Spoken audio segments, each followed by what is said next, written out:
As of today, this house is ours. Everyone else, please leave, said the unexpected relatives who visited. It was only a few days after Bradley passed away. 9 of them appeared out of nowhere at our house, claiming it was theirs. I just laughed at this. They, knowing nothing, looked at me suspiciously and demanded an explanation. Don't you know?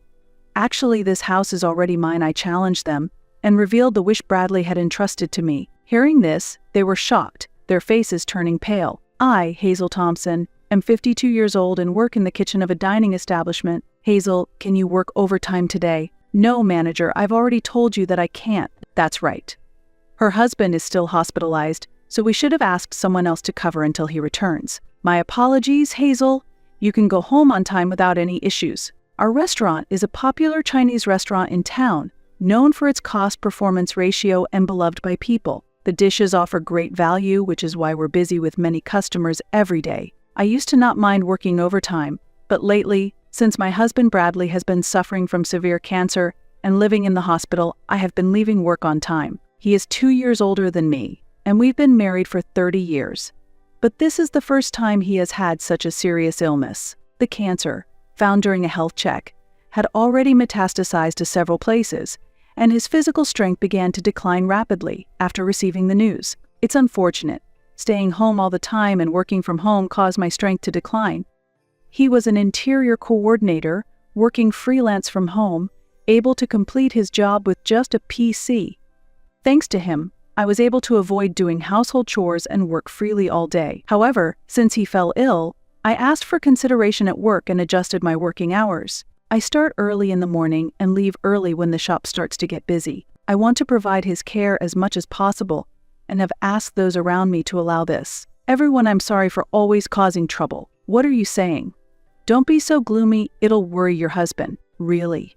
Just act cheerful and take good care of him. Don't worry, the manager will take care of everything if something happens. Who do you think we are? Laughed my colleagues, joking around. When I asked, everyone accepted without any complaints. Moreover, they even suggested I leave early. The manager was concerned about my financial loss and adjusted the shifts to create the current work schedule. I am grateful to be able to work in such a wonderful workplace. When peaceful days return, I intend to properly reciprocate. Thinking this, I expressed my gratitude to my colleagues and signed the attendance book. I quickly prepared and hurried to the hospital. Ah, you must be Mrs. Thompson. The doctor just arrived and is talking with your husband. When I arrived at the hospital, a nurse noticed me and warmly greeted me. Upon her words, I quickly rushed to the hospital room and entered where Bradley was talking with the doctor. Your wife has arrived. Ah, you finished work. Thank you for your hard work. Bradley is older than me. Originally, he had a youthful face, and often people would think I was the older one. But since his cancer diagnosis, he seems to have aged rapidly. Now, he might look older than his actual age. His face, now thin, lacks the liveliness it once had, and his smile is weak. I won't be defeated by the illness, he initially said with a smile, but the body is honest. Contrary to his bravado, he is weakening day by day. I was just explaining the details of your husband's condition. How is my husband's condition? Doctor, please let me share the rest. Just as I was about to get information from the doctor, Bradley suddenly interrupted. At that moment, an ominous feeling brushed through my mind. The doctor seemed to sense something too, and quietly left the room with a nod. Hey, Hazel, how much time have we spent together since we got married? Bradley suddenly said, while looking out the window. Worried about his condition, I answered hesitantly. 30 years. 30 years, ha. It felt long, but looking back, it was like a moment. Stop it. It sounds like you're saying it's almost the end. Maybe another half a year, Bradley murmured as he reminisced. His words sounded as if he had accepted the end of his life, and I hurriedly tried to stop him. However, he started talking over me, avoiding my gaze. Just hold on for another 6 months. Really, it might even be sooner. I know my body better than anyone. Bradley slightly smiled as he looked down. The moment I heard his words, my worst fears seemed to become reality, and tears started to fall. I'm sorry for making you sad. I promised when we got married I would never make you sad. Bradley noticed my tears, chuckled awkwardly, and gently wiped them away. Tears welled up in his eyes too, and seeing this made me cry even harder. With a trembling voice, I couldn't stop crying. I'll need to apologize to your parents when I get there. I'm truly sorry for making their daughter sad. Stop it.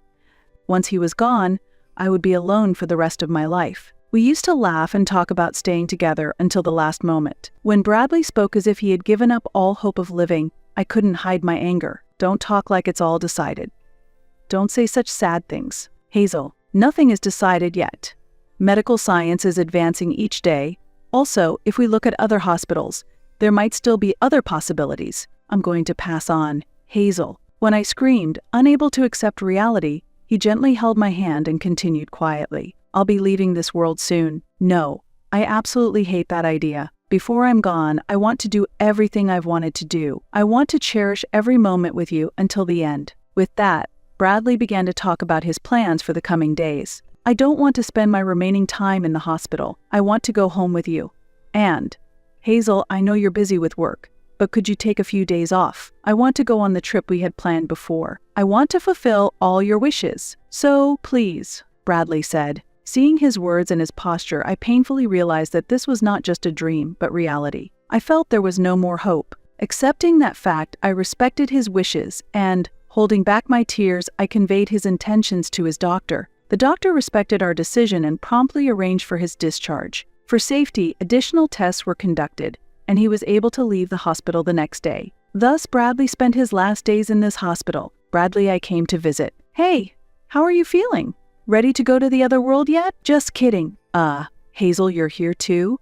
I thought it was just Bradley. Sorry. Since we had some time before dinner, I decided to stay in the room as long as possible to be with him. Suddenly, Bradley's mother and his brother Marcus and Marcus's wife, Rita, came to visit. It's been a while, Marcus. Bradley's brother, Marcus, is 55 and works in construction but often skips work and holds no position at his age. He just goes through the motions day after day. His wife, Rita, is 34 and beautiful, but her expression is stern and her speech is rough. Her dominating attitude is notably different from the usual behavior towards others, and for some reason, it stands out to me. Despite being 74, his mother is very youthful and full of energy. However, her greed is clearly visible on her face. She loves Marcus abnormally and looks down on Bradley. I truly despise Bradley's family. Marcus always makes insensitive jokes, and Rita probably hates me as well. From the first time we met, she regarded me as an enemy and never misses a chance to make snide remarks. My mother-in-law doesn't treat us as humans and constantly irritates us. She sees Bradley not as a son, but as a money tree. She makes financial demands as soon as we meet.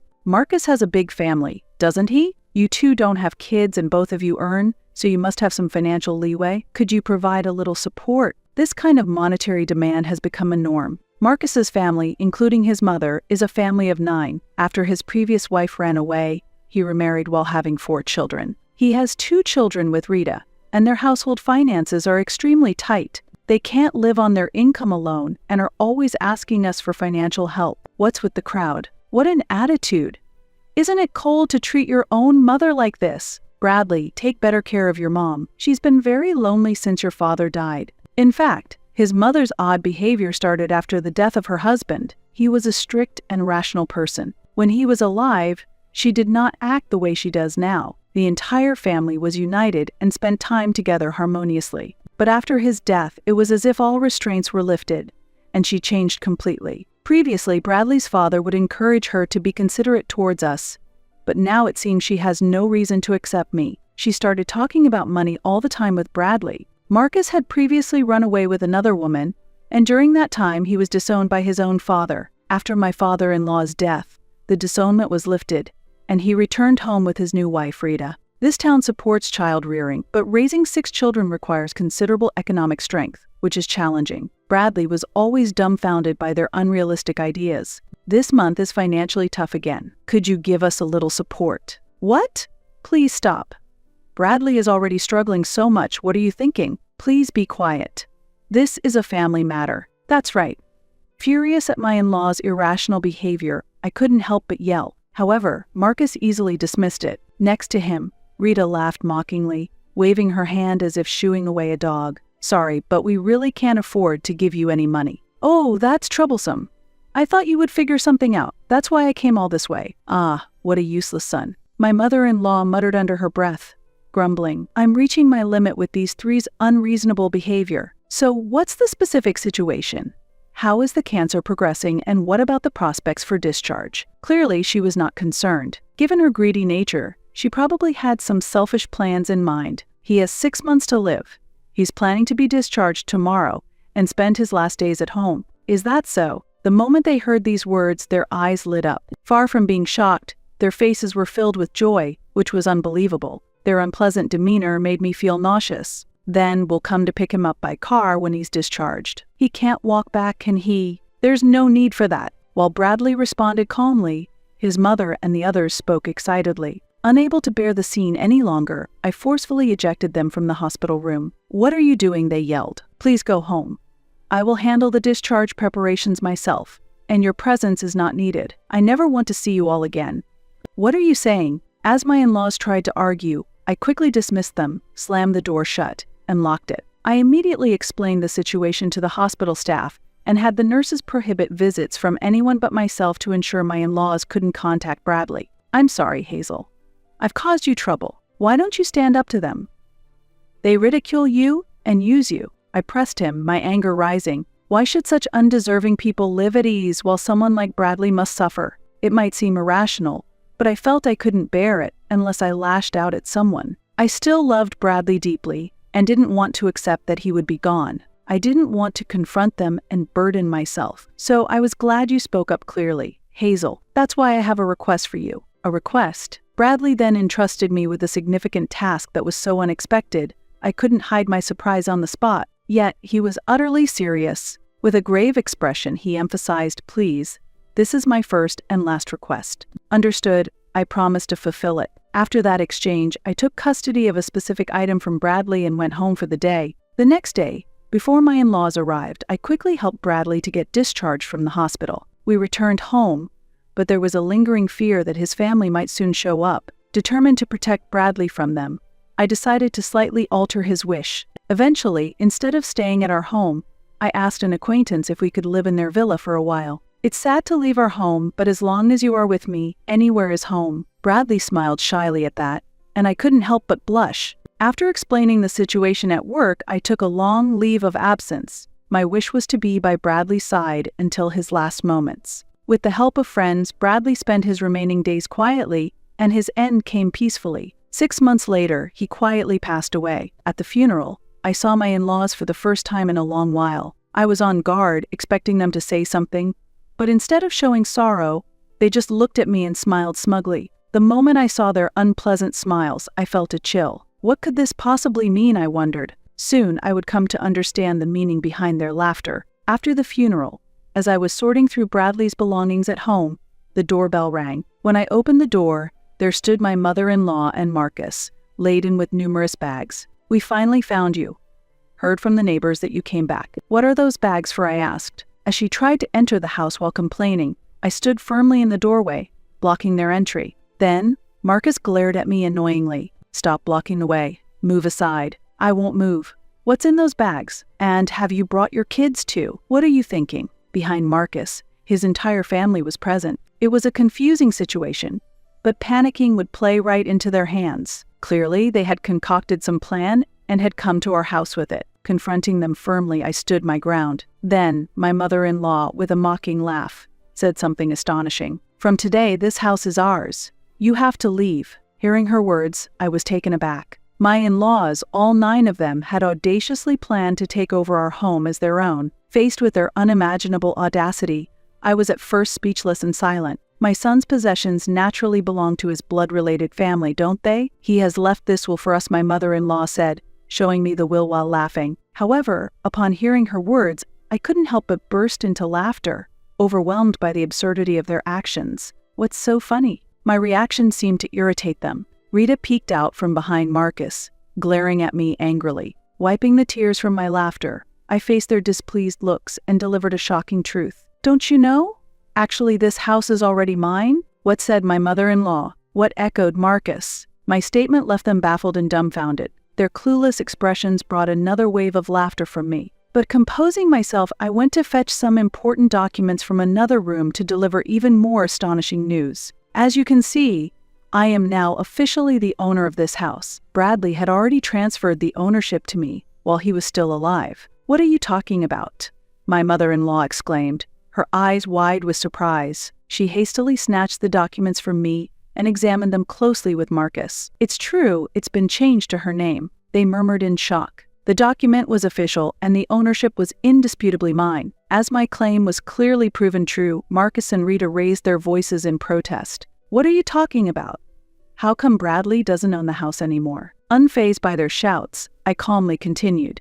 "He wanted to change the ownership to me before his discharge. He thought it would be more useful for the future if he transferred it to my name while he was still alive." At this point, my mother-in-law interrupted, thrusting her copy of the will at me. "This can't be. Look, here is a will he wrote." The document she showed was indeed written in Bradley's handwriting, but there were no seals or signatures on it. It was merely a document and did not function as a legal will, which they seemed not to understand. Their ignorance only left me exasperated, and I sighed deeply. However, no matter how much I explained, they were unlikely to accept the truth. Anticipating the next developments, I asked them to wait a bit and called a lawyer for legal assistance. "I appreciate your help. I apologize, but his family has come over concerning the will. Could you possibly come over urgently? Thank you." As I suddenly started making the call, Marcus stared at me suspiciously, wondering, "Whom are you contacting?" I offered no detailed explanation to him, but urged him to come inside first. I seated my mother-in-law and Marcus in the living room, and told the children they could play freely in the bedroom. Soon, the house's chime rang, and I went to the entrance to greet the visitor. I then escorted the person I was speaking with on the phone into the living room. I apologized for the delay. As the suited man entered the room, Marcus and the others immediately became more cautious. They glared at him with hostility. "I'm sorry for the inconvenience. This is Mr. Russell, the lawyer who has been helping us with Bradley's matters." "Russell? I called you because my mother-in-law brought a will." A lawyer, upon learning Russell's identity, my mother-in-law exclaimed in astonishment. "I got acquainted to him through a friend of the owner of the villa we were renting, and he had been briefed on the matter. Although he was young at 30 years old, causing Bradley and I to feel uneasy initially. He was reputed among his friends for his quick thinking and especially strong handling of family disputes. After a face-to-face meeting, we trusted him completely. Bradley and I had explained the entire situation regarding the inheritance and family troubles to Russell, and formally hired him as our lawyer. My in-laws seemed completely unaware that Bradley had hired a lawyer. They looked astounded, as if they had not been informed at all. Marcus and the others were also wide-eyed and at a loss for words. "Allow me to reintroduce myself. I am Russell. I am here at Bradley's request. I will be recording this conversation as legal evidence." Unlike Marcus, who dressed flamboyantly, Russell had a simple appearance with black, short-cut hair and clean, straightforward glasses. My mother-in-law seemed to forget why she came to the house as she was taken by Russell's presence. Russell greeted politely, prompting them to reflexively accept his business card. Seeing his business card and lawyer badge, my mother-in-law straightened her posture upon realizing he was a legitimate lawyer. Marcus and Rita also straightened up, showing tense expressions. Afterward, Russell and I sat on the sofa, facing my in-laws to start the conversation. Russell expertly operated the voice recorder, and the discussion began. "May I take a look at the will you have brought?" Russell asked in a composed tone. Perhaps feeling somewhat intimidated by his question, my mother-in-law's hand trembled slightly as she handed over the will. She was probably worried about not being able to secure the inheritance without someone like a lawyer to back her up. It's difficult to maneuver words cunningly against an experienced lawyer. She seemed concerned that the proceedings might turn unfavorable for them. Regardless, Russell calmly read through the will. After finishing, he looked at me and nodded slightly. "Thank you.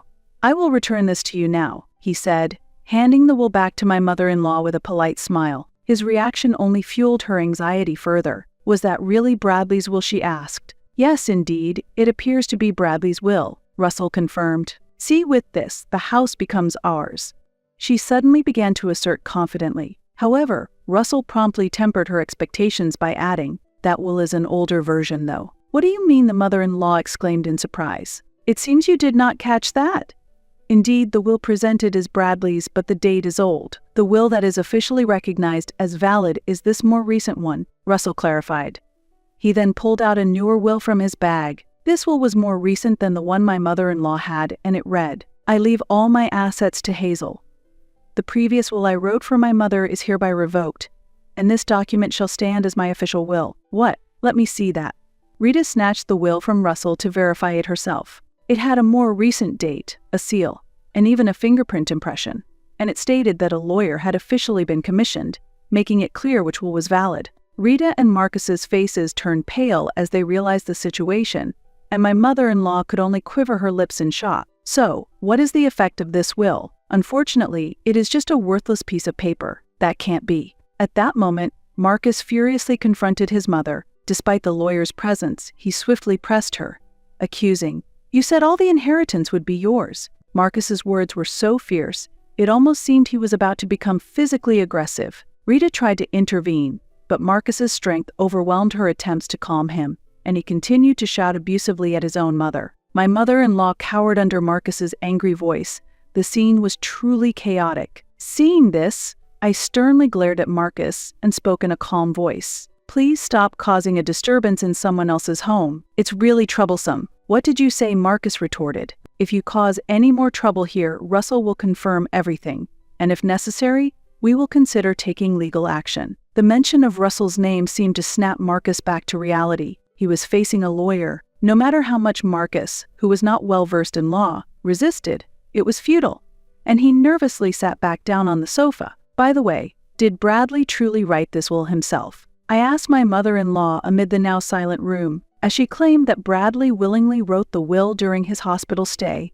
I waited quietly for her to elaborate. "Yes, he did. Bradley wrote it for me while he was in the hospital," she said, unable to hide her irritation. "Really? Was Bradley happy to write it?" I probed further. Her irritation was evident as this questioning began to feel like an interrogation. "Enough already." "That's what I've been telling you. What are you trying to ask?" Rita interjected sharply, and my mother-in-law nodded in agreement. I caught Russell's eye and gave him a signal. Receiving my cue, Russell adjusted his glasses and nodded affirmatively to me. This was his way of giving the green light, and I was about to reveal a significant fact to my in-laws. "That's an interesting story, but it seems a bit off. Actually, hospital surveillance cameras recorded you forcing Bradley to write the will." As I spoke, I pulled out my laptop from my bag and inserted a USB drive provided by the hospital into the computer's port. Bradley had confided in Russell that he was coerced into writing the will. We informed the hospital of this fact, and they were cooperative, providing us with the surveillance footage. I quickly downloaded the data and displayed the video on the screen. "We'd be in trouble if you died and the inheritance didn't come through," my mother-in-law could be heard saying in a threatening tone as she coerced Bradley to write the will. The footage clearly showed her pressuring Bradley to write the will, with Marcus and Rita also present and involved. "If you don't want anything bad happen to your wife, just write the will quietly," they could be heard urging Bradley in the video. "Hey Bradley, just sign this and nothing will happen to her, so don't worry." This video was taken 3 days before Bradley left the hospital. My in-laws were questioning Bradley about the progression of his cancer to secure the inheritance. "No, it's not like that. It was just a joke that went too far, really. I saw a drama before going to the hospital where the villain looked so cool. I just imitated it without thinking. I didn't mean it seriously, please forgive us." As the situation turned against them, they hastily began to make excuses. Their words only fueled my anger further, and I sighed at their unsightly demeanor. If you had admitted it honestly, it would have been one thing, but trying to hide it clearly shows intent. "Russell, can we apply charges of extortion based on this?" "Absolutely, the statements provide sufficient evidence." He smiled broadly as he picked up the voice recorder. Marcus and Rita, realizing they had forgotten about the voice recorder, showed their astonishment. "That means, including compensation for the victim, we will be filing for damages against all of you." "This can't be true." "Wait a minute, Hazel. It was only Mom who made him sign. We were just watching. We didn't force him to sign anything." Rita desperately tried to distance herself from the responsibility. This led to an unpleasant argument between my mother-in-law, Marcus, and Rita. "It was you two who offered to help get the will written, wasn't it? You said you would handle it properly, Mom. We were just watching. You were the ones rushing Bradley to write it quickly. That was because Bradley's medical appointment was approaching. It wasn't about rushing the will, there just wasn't much time, and we thought it should be done before Hazel arrived." It seemed they might have been advancing their plan while I was not around. Rita continued to provide more testimony, but in the heat of the argument, she seemed unaware of the significance of her own statements. The quarrel was so intense it made me want to cover my ears. Meanwhile, the children who had been playing behind the scenes seemed to notice the commotion and gathered around us all at once. Among them was a child as young as 2 years old. The anxiety in the children's eyes was evident. The children were not at fault, I understood that much. Therefore, I quickly called over my eldest nephew, a 5th grader, and guided the children to another room so they wouldn't have to witness the unsightly fight among the adults. He couldn't grasp what was happening. but he took his brother and sister to the room as instructed. Once the children had left, I calmly criticized the 3 adults. Isn't this shameful? What kind of parents are you? What are you talking about? Denying your own responsibilities and blaming each other in front of the children. Don't you think it's pathetic? You're just trying to escape responsibility. Upon hearing my words, Rita suddenly remembered the children who had left, and she showed a remorseful attitude in front of me. I truly am sorry. I acknowledge everything, not just the threats. Please forgive us. Marcus and his mother also quickly apologized next to Rita, trying to gain some forgiveness. We need to support our children, so please help us with the financial part. I also don't know how I'll manage from now on. If we are charged with damages, we're done for. Please overlook this. If there is a sin, I will atone for it. They were begging for forgiveness while crying. However, their attitude only fueled my anger further. In the end, all you think about is yourselves and money. I can't sense any real remorse from you. That's not the intent. It's just that we're financially strained, and we wanted you to understand our situation. Do you realize that saying such things just sounds like you're making excuses? Caught by my words, Marcus involuntarily fell silent. His mother and Rita likely felt the same. Without giving them a chance to apologize further, I threw even harsher words at them. I have no intention of forgiving you. If you truly are concerned about your children, you should be looking to increase your work to repay your debts. Isn't everything that happened a result of what you did to Bradley? It's all your fault. Yet, why should I forgive you? It's unreasonable. They were left speechless, with no room to argue. If you understand, then please leave. This house is important to me, and I have no intention of living with you. Hazel, please forgive us. We were wrong. Hazel, please help us. They begged for forgiveness, but I coldly refused them. If you say another word, I'll call the police. Finally, fearing the threat of the police, they showed signs of panic. They quickly gathered their children and belongings and left the house. Russell and I watched their departure with a cool gaze, and we immediately locked the door after they left. We sighed in relief, finally settling the matter. Afterwards, I asked Russell to promptly initiate the process for claiming damages. He had already prepared everything, and the claims process proceeded smoothly. The 3 were charged $30,000 in damages for coercing Bradley into signing the will. Unable to pay the large sum, they proposed a settlement, but I made no concessions. I will insist on full payment. Because I refused to negotiate, their lives changed significantly. My mother-in-law had to care for 6 children alone from morning to night, and Marcus and Rita were forced into a life of continuous hard work. They sold their house and moved into a cramped apartment, all 9 of them. While they continue to pay the damages, there is no prospect of their lives becoming easier anytime soon. They will continue to live under difficult circumstances, at least until the youngest child becomes an adult. Thus, I successfully severed all ties with them. After sorting through our belongings, I still live in the same house. While I continue my daily work, friends from work visit occasionally, so I hardly ever feel lonely. Every day, I stand before Bradley's portrait and continue to talk about daily events to him. This is the last promise I made to you. Even if I fall ill and am taken to the hospital, my daily ritual of talking to you will never cease. On that day, as Bradley neared the end of his life, he shared one final wish with me. It was for me to talk to him daily. I love your voice and our conversations more than anything, so I hope you will keep talking to me every day, so that your voice can reach me even in heaven. After he passed away, I solemnly vowed to keep the promise I made to him. Until the day I depart to join him, I will maintain our bond by never missing a day of talking to him.